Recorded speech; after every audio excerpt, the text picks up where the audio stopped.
Daisy Freedman, and I was born in Strasbourg, which is a big city in eastern France. And I was born in 1932. That was before World War II.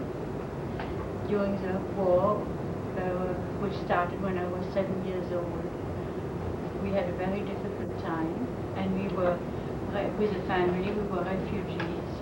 First towards the west and in Orléans, big city. Then we went to the south, where we remained for a long time. Then we decided, all of France was invaded, we decided to return to Strasbourg. And it was not a happy time. We were treated as if we were German, and if we didn't talk German, we risked to go to concentration camp. Of course, I didn't know a single word of German. Someone heard me talking in French through the window, and my father almost was sent to a concentration camp. We certainly didn't have enough food. And my brother, who was 16, had to go into the German army. If he didn't go, the whole family was going to go to a concentration camp. After that, we were too late. And after that, we decided to go back to Strasbourg. But then the reason we came back is that we didn't want to be too far from our grandparents, who were elderly. And after that, my grandmother passed away, and we were so pleased we had to stay. But it was difficult. My father, of course, lost his job. Most of the children at school were German, because that's the first thing the Germans did. They sent people over to live in this part of France and declared it Germany. And they just walked in and took the apartments of all the people who had fled, or they just went into the Jewish places where the Jews had to flee. And they were horses. And not everybody. So we stayed at our apartment, but at all times we felt very, very threatened, like the Gestapo, like the German police would just come and knock at the door, and then they came in and they just opened every closet and took whatever they wanted. They took, for instance, many books about theology. They just held themselves. If they wanted food, they took whatever they wanted to. And then they would leave. But we were lucky. Some other people, like my friend, the same thing happened in her family. And the Gestapo took out the father, they put him on the wall and they shot him. And nobody knew why. And we were just at the total mercy of the Germans. Well, it was hard for us to learn German and to talk in German, but eventually we had to learn. And it was hard because some of the teachers resented that we didn't know German. And eventually it was so difficult because we didn't have enough food.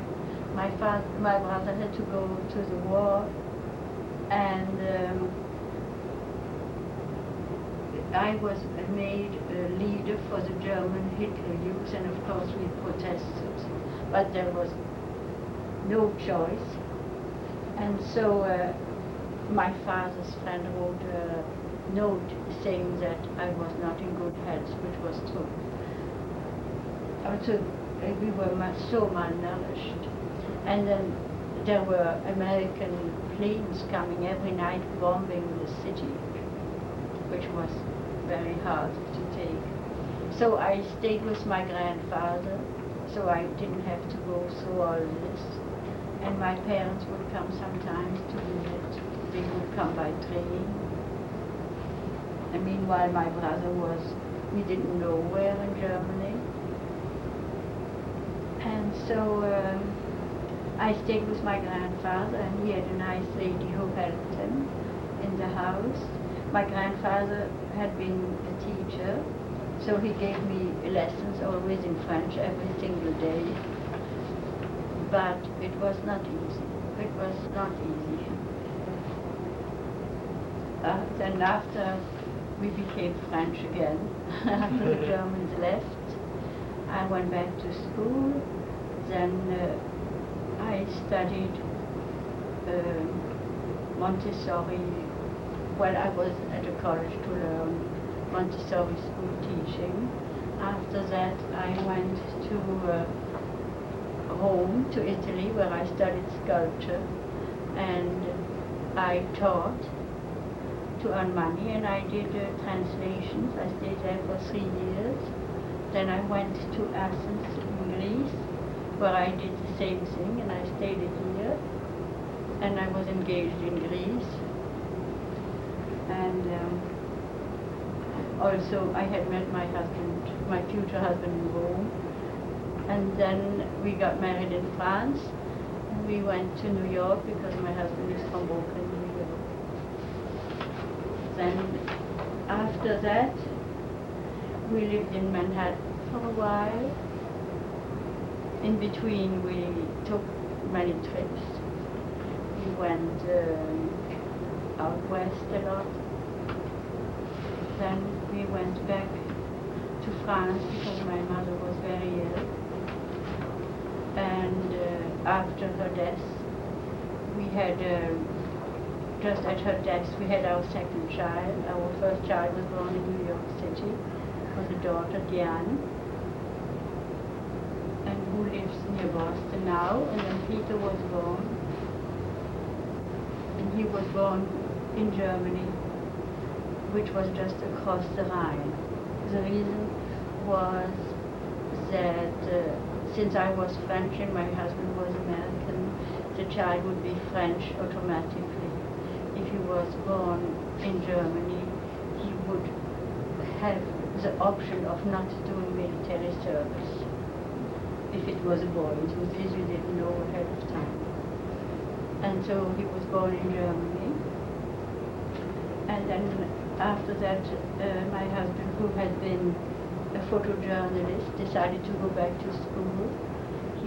He applied at the University of Edinburgh in Scotland. We stayed there several years. He completed his PhD in philosophy there. And then my husband got work at the University of Connecticut as a professor, so we moved to Waterbury. And after a while being in Waterbury, we decided to